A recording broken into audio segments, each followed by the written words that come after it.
Chinese. Yeah. There is 100 crores that's going to be spent by the Singapore government to make a wonderful new Chinatown Oh my God. in Calcutta. Yes, but we need it, Okay. don't we? Well, they need it certainly. I don't know about us, but they definitely Well, need it. I mean, you need a base, right? San So- Francisco has it, so why and they need don't we home have cooked it? food. That's why I'm so glad because I mean, in the book I was thinking of okay, no, it's the book I've almost written. Sorry, not thinking of, almost written.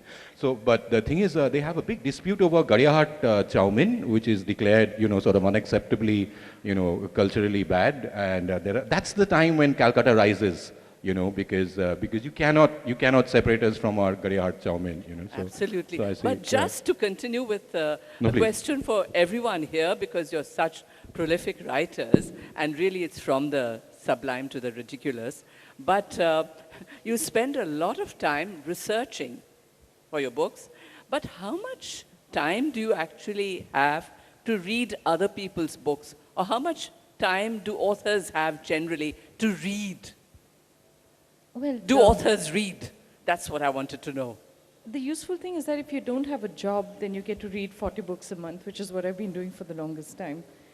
I used to read professionally as a book reviewer, and that was just 20 books a month. But then somebody very wise told me not to read too much in my own time. And he made a terrifying argument, which I've never forgotten, which is that films reaches back just about 180, 200 years. Television, shorter than that. Books is really your only connection with dead people. So assuming that you really want to find out what a bunch of dead people thought 8 centuries, 15 centuries ago, you should try to read as much as you can in the past. And I think I've been working very hard towards a retired life, which is author, synonym for retired, as far as I can make out. It's a one job where you can actually say, go away, I need to get to work to make up stuff. And people will bow respectfully and leave you alone instead of having you committed. But more seriously, I don't think any of us out here could see ourselves being authors without having read so much one way or the other. I mean, these guys are, you can't be a storyteller unless you really fall in love with stories when you're growing up, for example. That's the only way. Why else would you do this? Why else would you actually want to spend time researching, whisker formation in rats and cats, and the mating habits of cheels, which were two things that I really didn't think that writing fiction was going to take me there, but it did. The only reason is because you really love it. It beats any other job in the world, So when Nilanjana retires from whatever she says, you can't ever retire from writing, she's going to have a home like Shamlal?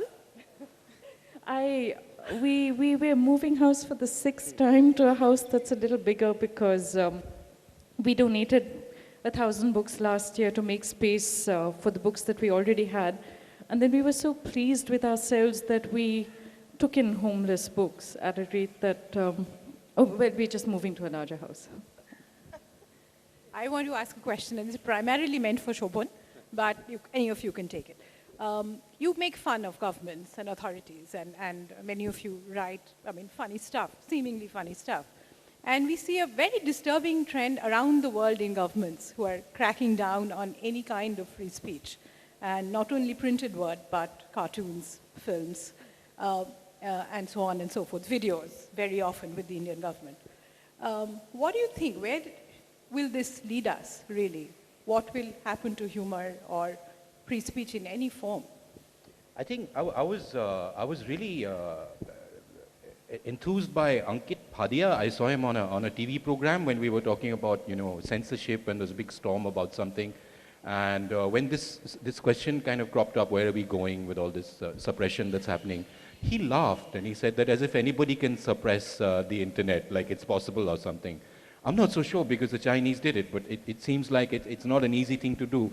And certainly I don't think our government would ever be capable of mounting a project as efficient as that. So we're reasonably safe, I would say. But yeah, you're right. It's obviously you feel nervous and you wonder, oh my God, there's a knock on the door. I mean, you feel that, right? But we've got to do it. I mean, because we already have a tendency to be worshipful. Sachin is referred to as Sachin sir, as opposed to, nobody calls Ponting sir, but Sachin is Sachin sir. You can't even make fun of his hair as a result of that. So we tend to roll over rather quickly. So it's important to sort of, go out there and give it back to them. And if enough people do it, then how many people are they going to round up? I mean, there's got to be enough space in the jails, right? So that's what I think. I think the good thing about doing this in the book space is that no one's really reading. So pretty much anything you say, like I've said things that if people were reading in government would definitely get me jail for life, but no one's reading, right? So these are problems that, say some big Bollywood film might have where people would get attention for getting angry with them, right? I think most people would stop, let's say if someone decides that there's something in Anubhav Pal's book that they don't like and they want to put him in jail. So they'll do the mental equation, but if I promote Anubhav Pal, then he should pay me, right, for putting him on TV. Which he won't do. He'll say, don't send me to jail, I'm fine, go. So the whole thing just doesn't work out. So you have to be, I mean, the larger the reach of the medium, the more the fear that people have that suppressing it will cause any actual effect.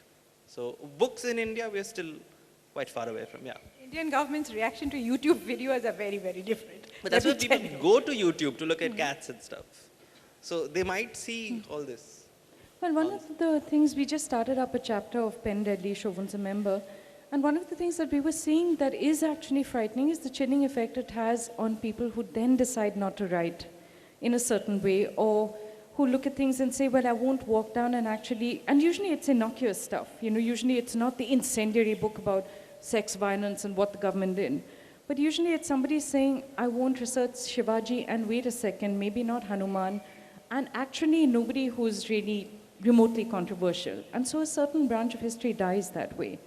But the other thing that I noticed is anyone who wants to ban a book and seriously wants to ban it, I don't mean the half thought out state bans of a book that's offended some leaders' sentiments. Usually book banners have really good taste because anything that's been on the banned book list for about 25 years, 30 years or so has usually not just survived but gone on to become a classic, whether it's Maya Angelou or whether it's Salman Rushdie. I think some of you remember that he wasn't able to come here last year. He was prevented from the government. And I got back to Delhi and I was chatting with a friend of mine who's a Russian gentleman who understands the internet, let's put it that way, and who happens to run servers on which Rushdie's books, among many others, are available for download. And he said it went crazy. He said, what is going on in Calcutta? Because it used to have a sleepy 20 downloads of that book a month, and that suddenly went up to 700 in one day, So banning books is like a great way to provide publicity in an environment where you're by and large down on the ground pleading with your marketing manager to please let you have just one poster. And I suspect book banners are secretly paid by authors. If you investigate, you'll find out it's true. So on that note, we'll wind up this very vibrant session. Thank you, Nilanjana, Shobhan, Samit, for being here. And where's the next session? Right here? All right, so right here. Thank you once again. Thank you.